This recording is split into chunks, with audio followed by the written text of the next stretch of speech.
তোমার প্রতি বিরক্ত হচ্ছে, তোমার ফোন রিসিভ করছে না, ফোনে ব্লক করে দিচ্ছে, তোমাকে মেসেজ করছে না, তুমি মেসেজ করলেই সে বিরক্ত হচ্ছে, তাহলে এই ভিডিওটা তোমার জন্য।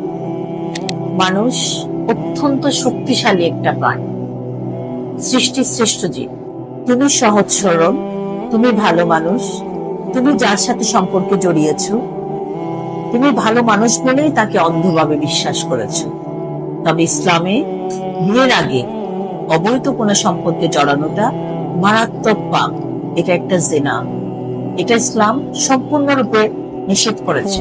তবে হ্যাঁ, এখন সমাজে এমন কিছু মানুষ আছে যারা বিয়ে করে, বিয়ে করার পর তার স্ত্রীর সাথে এরকম বিশ্বাসঘাতকতা করে, বেঈমানি করে, পরকে লিপ্ত হয়, স্ত্রীকে সময় দেয় না, স্ত্রীকে বুঝতে চায় না, অন্য নারীর প্রতি আকৃষ্ট হয়, দিনের পর দিন স্ত্রীর প্রতি অবিচার করে।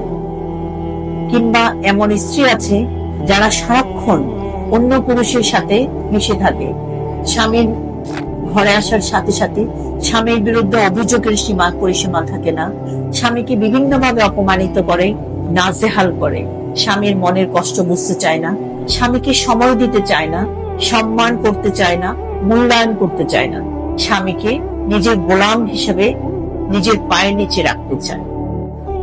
আমি তাদেরকে বলবো, যদি তোমার স্বামী বা স্ত্রী তোমার সাথে এই ধরনের আচরণ করে থাকে, তাহলে তুমি আমার দেয়া এই পরামর্শগুলো গ্রহণ করো। প্রথমে আল্লাহর কাছে সিজদায় পড়ে যাও, সিজদায় করে আল্লাহর সামনে কাঁদো। কারো সাথে কোনো বিষয়ে, তোমরা স্বামী স্ত্রীর মধ্যকার কোনো বিষয়ে এই ব্যাপারে কাউকে জানাতে যাবে না, কারো সাথে পরামর্শ করতে যাবে না। যার সাথে পরামর্শ করবে, যাকে জানাবে, তিনি হচ্ছে না একমাত্র আল্লাহ। হ্যাঁ, তবে এই ক্ষেত্রে সমস্যা যদি জটিল হয়ে যায়, যদি তোমার ওই বাবা মা বেঁচে থাকে, তাদের সাথে শুধুমাত্র আলাপ আলোচনা করবে। নাম্বার 2, তুমি নিজেকে সময় দাও, নিজের দিকে ফোকাস করো। তুমি বের করার চেষ্টা করো তোমার মধ্যে কি কি গুণাবলী আছে। তুমি যদি মেয়ে হয়ে থাকো, তুমি কি ভালো রান্না করতে পারো? তুমি কি ভালো সেলাই করতে পারো? তুমি কি সুন্দর করে কথা বলতে পারো? তোমার হাতে কি একটা সেলফোন আছে? ব্যাস, এটাই যথেষ্ট। তুমি নিজের দিকে ফোকাস করো। তুমি লিখো, তোমার কষ্টগুলো লিখো। তুমি লিখে তোমার কষ্টগুলো ইউটিউবে দিয়ে দাও, একটা চ্যানেল খুলো। তুমি সুন্দর করে রান্না করো, রান্নাগুলো ভিডিও করো, ভিডিও করে এই ভিডিওগুলো আপলোড করে দাও। তুমি সুন্দর সুন্দর কথা বলো, ইসলামিক কথা বলো, ভালো ভালো কথা বলো। প্রতিদিন তুমি কমপক্ষে 30 মিনিট হাঁটো, বেশি করে পানি খাবে এবং লম্বা করে শ্বাস নেবে, তার চেয়ে লম্বা করে ছাড়বে। এরকম মিনিমাম 20 থেকে 30 বার করে দিনে কমপক্ষে 5 বার, না পারলে 3 বার, না পারলে 2 বার হলেও করবা। এক একবারে 20 বার বা 30 বার লম্বা করে শ্বাস নেবা, তার চেয়ে লম্বা করে ছাড়বা।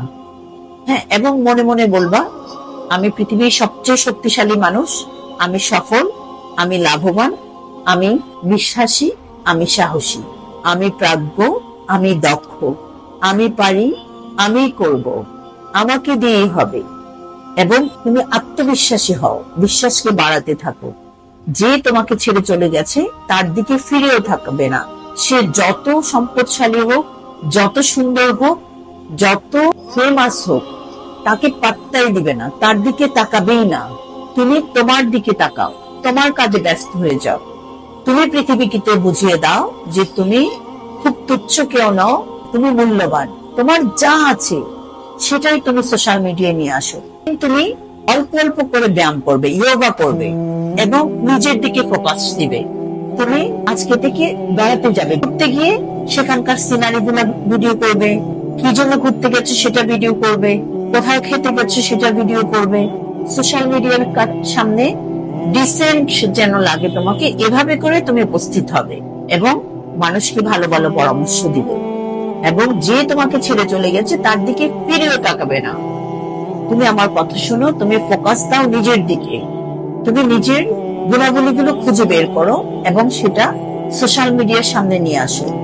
আমি তোমাকে কথা দিচ্ছি, যে তোমাকে ছেড়ে চলে গেছে সে হয় তোমার পায়ের উপরে এসে পড়বে, অথবা তোমার কাজের কারণে এর চেয়ে 1000 গুণ ভালো জিনিস আল্লাহ তোমার পায়ের কাছে এনে ফেলবে। তুমি আজকে থেকে ট্রাই করো, যারা তোমাকে অবমূল্যায়ন করছে, গুরুত্ব দিচ্ছে না, তুমি তাদের দিকে ফিরেও তাকাবে না। তুমি তোমার নিজের কাজে ফোকাস দাও, নিজের কাজে মনোযোগী হও।